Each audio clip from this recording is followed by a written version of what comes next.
All India institute of medical sciences AIIMS का वजूद और एम्स की अनाउंसमेंट बहुत बड़ी बात है। 1828 करोड़ इस प्रोजेक्ट में लगा हुआ है एम्स। ये ना दिल्ली एम्स से भी बहुत ही बड़ा हॉस्पिटल होने वाला है। अवंतीपुरा वो जगह है जो कभी बड़ी मशहूर हुआ करती थी टेररिज्म के लिहाज से, लेकिन अब जो है वहां पर एम्स बन रहा है। एम्स यानी कि all India institute of medical sciences. हिंदुओं के खिलाफ नफरत पहले आपके बजट का हिस्सा थी, आपको डरा के रखना कि हाँ हिंदुस्तान आ जाएगा, हिंदुस्तान खा जाएगा।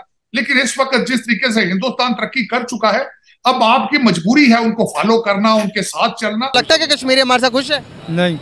क्यों? ये अंकल तो कह रहे हैं बहुत खुश है। वो इस वजह से नहीं, क्योंकि जिस वजह से वहाँ पे जुल्म हो रहा है ना, उस वजह से कहाँ से खुश होगा। हर बंदा चाहता है कि मेरे मुल्क में खुशहाली हो। मतलब मरना तो है ही, जहाद करके मर जाए। हाँ ना यार, जन्नत में तो जाना ही है। पाकिस्तान ये चाहता है कि अफगान तालिबान हमारे साथ एक डायलॉग करे। वो डायलॉग नहीं करना चाहते, वो करना चाहते हैं गुंडागर्दी। वो गन पॉइंट पे पाकिस्तान को चीजें समझाना चाहते हैं। 2025 से ओपीडी चालू हो जाएगी। अब सोचिए कि जम्मू कश्मीर के मतलब इधर श्रीनगर, अवंतीपुरा, इधर के लोगों के लिए कितना बड़ा रिलीफ होगा। आप फिलहाल यहाँ से देखिए कितना बड़ा प्रोजेक्ट है पहाड़ पे। ये देखिए पूरा ना ये पहाड़ पे हॉस्पिटल है। देखिए यहाँ से स्टार्ट होता है ताकि देखिए वहाँ तक। अगर अगले 1.5 साल तक इसी तरह से काम चलता रहा तो ये एम जो है अपनी दी हुई डेडलाइन, जो गवर्नमेंट ने डेडलाइन इसके लिए दी है, उस डेडलाइन तक ये प्रोजेक्ट जो है तैयार हो जाएगा।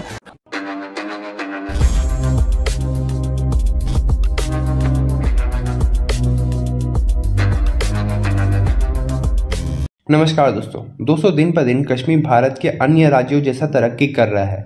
जैसे हमने देखा कश्मीर में बड़े बड़े मॉल्स बन रहे हैं, कॉलेजेस बन रहे हैं, और दोस्तों कश्मीर में देश का सबसे बड़ा हॉस्पिटल एम्स भी बनाया जा रहा है। और दोस्तों ये कश्मीर के अवंतीपुरा ज़िले में ये हॉस्पिटल बनाया जा रहा है करोड़ों की लागत लगा करके। दोस्तों ये ज़िला पहले काफ़ी ज़्यादा फेमस रहता था टेररिज्म एक्टिविटीज़ के लिए, लेकिन दोस्तों अब कश्मीर में इतनी डेवलपमेंट हो रही है कि दुनिया भर के लोग अब कश्मीर आएंगे अपने इलाज के लिए। और दोस्तों कहा जा रहा है कि ये जो हॉस्पिटल बनाया जा रहा है एम्स का, ये दिल्ली के एम्स से भी बड़ा हॉस्पिटल होगा और वर्ल्ड क्लास फैसिलिटीज़ अवेलेबल होंगे इस हॉस्पिटल में। और यहाँ तक कि पूरे देश भर के विद्यार्थी कश्मीर जाएंगे कश्मीर के एम्स हॉस्पिटल में पढ़ने के लिए। और दोस्तों अब इस हॉस्पिटल के डेडलाइन भी तय कर दिया गया है। अगले साल 2024 के दिसंबर तक इस हॉस्पिटल को पूरी तरह से कंप्लीट कर दिया जाएगा। तो चलिए इसी पर आगे पाकिस्तानी मीडिया का रिएक्शन देखते हैं। अवंतीपुरा वो जगह है जो कभी बड़ी मशहूर हुआ करती थी टेररिज्म के लिहाज से, लेकिन अब जो है वहां पर एम्स बन रहा है। एम्स यानी कि all India institute of medical sciences, जो दिल्ली में बहुत बड़ा सरकारी अस्पताल है।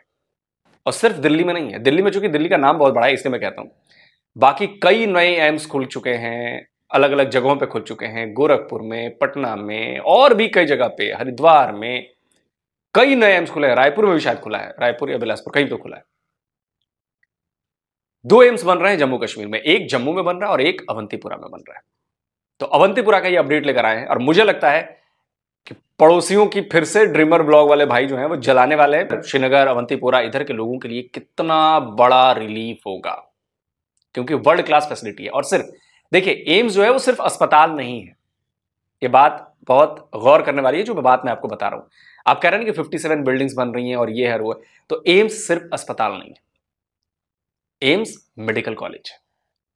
कॉलेज का मतलब है कि वहां पर डॉक्टरी की पढ़ाई होगी, अलग अलग ब्रांचेस हैं, अलग अलग डिपार्टमेंट्स होंगे, तो उनके लिए पूरा रहने के लिए बनाया जाएगा। उनके लिए हॉस्टल्स बनेंगे जहां पर स्टूडेंट्स रहेंगे। उसमें बॉयज हॉस्टल्स होंगे, गर्ल्स हॉस्टल्स होंगे, उनमें फिर जो टीचर्स होंगे, प्रोफेसर्स होंगे, असिस्टेंट प्रोफेसर्स होंगे, उनकी फैमिलीज के रहने के लिए क्वार्टर्स बनेंगे। आप समझिए कि छोटी मोटी चीज नहीं है कि सिर्फ अस्पताल बना दिया, इलाज कर दिया, चल गया। ये पूरा एक इकोसिस्टम होता है मेडिकल कॉलेज का। तो AIIMS medical college and hospital होगा। तो इसीलिए आपको इतना बड़ा प्रोजेक्ट दिख रहा है, इसीलिए इतना ज्यादा पैसे इसमें खर्च हो रहा है, 1828 करोड़ रुपए। पाकिस्तानी में कितने हो जाएंगे? 4 गुना कर दीजिए इससे, तो 8,000 करोड़, मतलब 7,500 करोड़ के आसपास इस पर खर्च हो रहे हैं पाकिस्तानी रुपए में। और जैसा कि मैंने आपको बताया था कि ठीक ऐसा ही जम्मू में भी बन रहा है, तो उसकी कंस्ट्रक्शन काफी ज्यादा हो चुकी है। और मुझे लगता है कि शायद वो बहुत आने वाले ये 2024 में, तो मुझे लगता है कि 23 में, चाहे 24 में वो भी शायद शुरू हो जाए। ये 25 में शुरू होगा और ये 24 में शुरू हो जाए, शायद कह नहीं सकते, क्योंकि डिपेंड करता है कि भाई कैसे काम हो रहा है, क्या चल रहा है। तीसरी जो चीज इसमें है, इसमें जो लोग काम कर रहे हैं, इसमें कश्मीरियों को भी काम मिला हुआ है। जो लेबर हैं, वहां के जो लोकल कॉन्ट्रैक्टर्स हैं, ठेकेदार हैं, बालू है, गिट्टी है, रॉड्स हैं, सरिया है, ये वहां के जो लोकल कॉन्ट्रैक्टर्स हैं, लोकल जो लेबर हैं, वो भी आके काम कर रहे हैं। तो रोजगार भी मिल रहा है, प्रोजेक्ट भी बन रहा है, सड़कें बन रही हैं। आपने देखा सड़कें बन रही हैं वहां तक जाने के लिए, और चौड़ी सड़क बन रही है।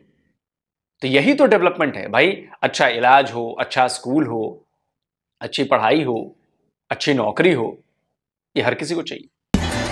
एम्स का जो काम है बड़ी ही तेज़ी के साथ चल रहा है, तो ये बड़ी अच्छी खबर आ गई। उसके बाद ये बताया जा रहा है कि ये काम जो है एक वक्त जो है बहुत ही स्लो पड़ गया था। उसके रीज़न्स भी बताए गए हैं कि क्यों ये इतना स्लो काम चल रहा था। तो इसके कुछ रीज़न्स बताए गए हैं।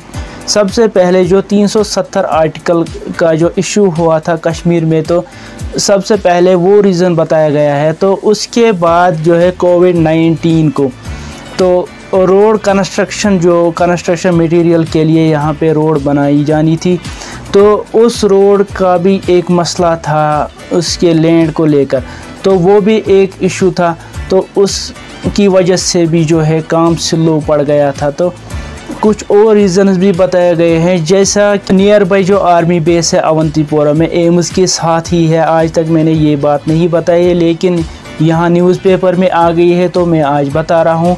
एम्स के साथ ही है वहाँ पे एक आर्मी बेस, तो उसके साथ भी कुछ वहाँ पे लैंड डिस्प्यूट था, तो वो भी रिज़ॉल्व किया गया। तो और एक रीज़न ये बताया गया है कि विंटर्स भी एक रीज़न बन जाते हैं।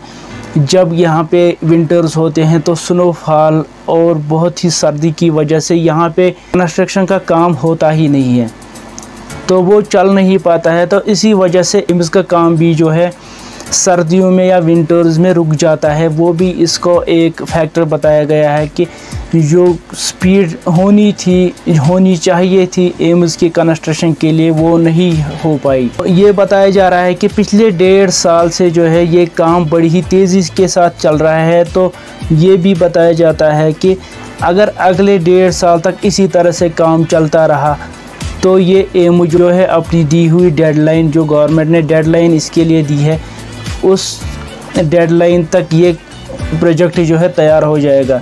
मैं अपने कश्मीरों भाइयों को कहना चाहता हूँ, सारे मुसलमानों के कि हम लोग नारा लगाते हैं ना, कश्मीर बनेगा पाकिस्तान। मैं कहता हूँ कि जहाद होना चाहिए। जहाद हमारे ऊपर फ़र्ज हो चुका है। अच्छा, जहाद करेंगे? हाँ, मैं आज जहाद करेंगे। यार हमारा वज़ीर आज़म हमको बोले इनसे जंग लड़नी है, मैं वज़ीर आज़म हूँ ना, मैं आज जंग छेड़ दूँ। अच्छा, अब मुझे एक बात बताएं, जंगे लड़ना किसी भी चीज़ का सोल्यूशन है? तो यार तक 4 जंगे लड़ ली हिंदुस्तान से, कुछ हासिल किया हमने? हासिल तो कुछ भी नहीं हुआ, लेकिन हमारे आप मजीद जंग करके क्या करेंगे? मजीद भिखारी तो हमें बना दिया गया है। इसी वजह से जंगे लड़ने के यही सोच तो बदलनी है। जंग लड़ने के बजाय एजुकेशन हासिल करने के बारे में सोचो भाई। जहादुल बिल नफस करो, सबसे पहले अपने आप के साथ जहाद करो, इल्म हासिल करो। आज अगर जंग करोगे, हिंदुस्तान आईटी में नंबर 1 है, उनके पास पैसा इतना ज़्यादा है, उनके पास टेक्नोलॉजी में इतने ज़्यादा वो। यार हमारे जो वज़ीर आज़म है, देखो वज़ीर आज़म होना चाहिए खुददार। एक जर्नल सी बात मैं आपको बताऊँ, मैं एक इंसान हूँ, मुसलमान हूँ। हमारा जो वज़ीर आज़म होता है, जैसे कि इमरान खान, उसने एक शऊर दिया है। किस वजह से? उसने हमें दीन की बातें बताई हैं जो हम, और हमारे, मैं नवाज शरीफ साहब को बुरा बुला नहीं बोलता, वो अच्छे इंसान है, बहुत अच्छे हैं, लेकिन उनको चाहिए जैसा हमारी नई जर्नरेशन है, नए लड़के, उनको। आपने कहा जहाद करनी है, जहाद के बाद पे आ जाते हैं। आपको पता है यही माइंडसेट की वजह से दुनिया में क्या कहती है?